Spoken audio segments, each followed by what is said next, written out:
important story, actually, because what we've got is a real problem with what we call the NEETs, which is the not in employment education or training. And actually, things are being done. I mean, there is now an absolute guarantee that if you're young and you're unemployed, and not in educational training for 18 months, you will be given a placement, because it's really, really important, and it's the young that really matter. Because if you don't get a job when you're young, you're never going to find it, right? You're going to get used to unemployment. Good day, and welcome back to British Report. Imagine, if you will, the pristine, hushed corridors of number 10 Downing Street. The fine bone china is being rattled, the forensic files are scattered across the mahogany desk, and the Prime Minister's inner circle is currently vibrating with the kind of existential dread usually reserved for people who realise they have accidentally replied to all on a scathing email. Why the sudden panic in the heart of the establishment? Because Sir Keir Starmer's carefully constructed facade of border control has not just cracked, it has been completely pulverised on live television. Just as the government was trying to sell us the festive fantasy that they are smashing the gangs, their own hand-picked human rights chief stepped into the light to essentially tell the British public that their concerns about mass migration are nothing more than a collection of naughty, demonising thoughts. It is a political car crash of epic proportions, where the driver is trying to tell you the steering wheel came off for your own benefit. Quick favour, if you are loving this fast-paced, sharp-edged look into the chaos currently tearing through Westminster, hit that subscribe button and click the notifications bell icon.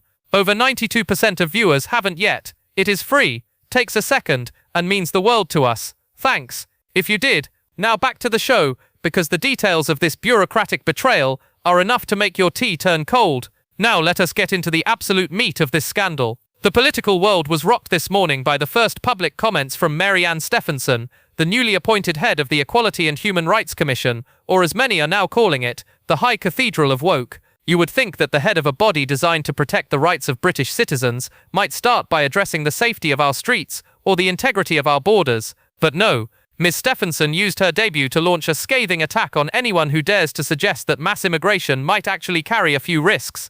She called for an honest discussion, which in the coded language of the metropolitan elite usually means a lecture where they speak and you sit in silence. She condemned the demonization of migrants and suggested that even mentioning the risks of migration makes life very, very difficult for ethnic minority UK citizens. It is the ultimate gaslighting technique. It is the equivalent of a security guard telling you that the open vault door is actually a bold architectural statement and that your concerns about the missing gold are just unhelpful rhetoric. By framing legitimate concerns as a threat to social cohesion, she is effectively trying to shut down the national conversation. But the transition from polite disagreement to total obliteration happened the moment the opposition got hold of the microphone. The head of this woke quango did not stop there. She also took a swing at those calling for Britain to leave the European Convention on Human Rights (ECHR), warning that such a move would be a grave mistake. It is a classic move from the Labour-appointed establishment. Appoint an activist to a position of power and then act surprised when they start preaching the very ideology that the voters rejected at the ballot box. This brings us to the Shadow Home Secretary, Chris Philp, who delivered a performance that can only be described as a clinical demolition of the Prime Minister's judgment. On live television, Philp branded Miss Stephenson's comments as an absolute disgrace. And he did not just use adjectives, he brought the heavy artillery of cold hard facts. He blasted the leftist attempt to paint every opponent of illegal immigration as a racist, a tactic that is becoming as tired as it is transparent. Philp pointed out the glaringly obvious mass migration with absolutely no integration has not just strained social cohesion, it has fundamentally undermined it. But here is the statistic that should be echoing through every household in the country, the one that makes the demonization argument look utterly pathetic. Sex crimes committed by foreign nationals are up by a staggering 62%.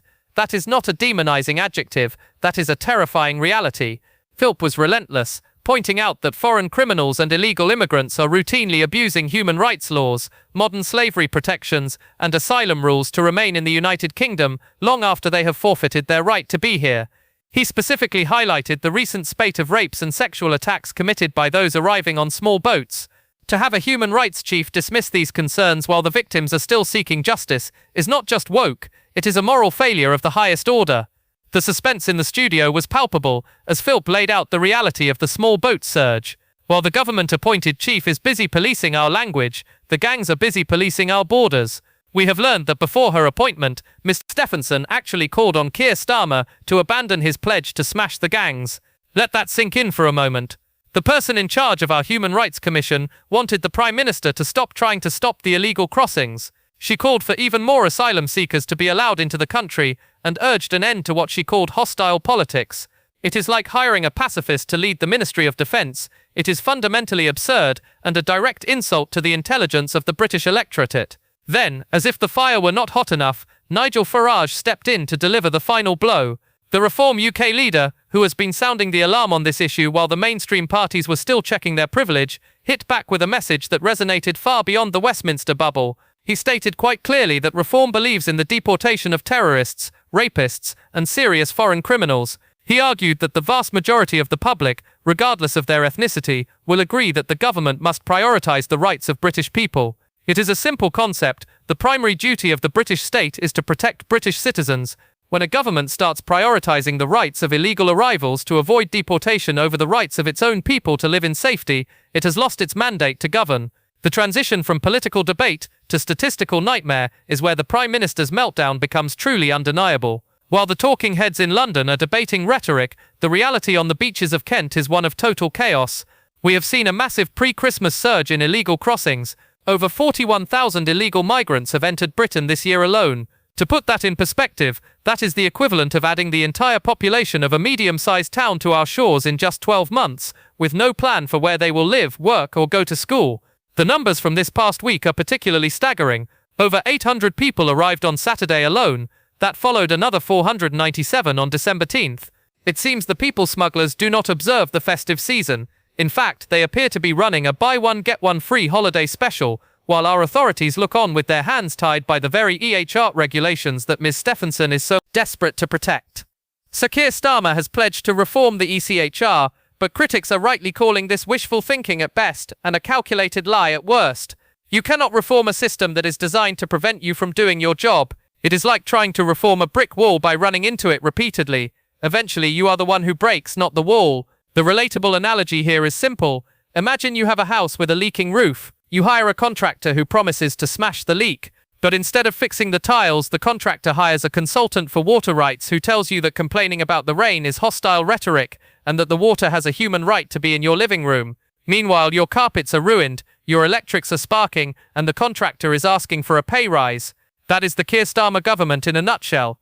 They are the contractor, Mary Ann Stephenson is the consultant, and you, the British taxpayer, are the person standing in 2 inches of water, being told that your tone is the problem. This meltdown is not just about immigration, it is about a fundamental disconnect between the rulers and the ruled. Starmer's government has become a law unto itself, where the ideology of the woke quango takes precedence over the safety of the public. The fact that sex crimes by foreign nationals have increased by 62% should be a national emergency. It should be the first item on every news bulletin. Instead, it is treated as an inconvenient statistic that needs to be managed and suppressed by the human rights establishment. When the head of the EHRC dismisses legitimate concerns, she is essentially telling the mothers, daughters and sisters of this country that their safety is secondary to the rights of people who broke the law to get here.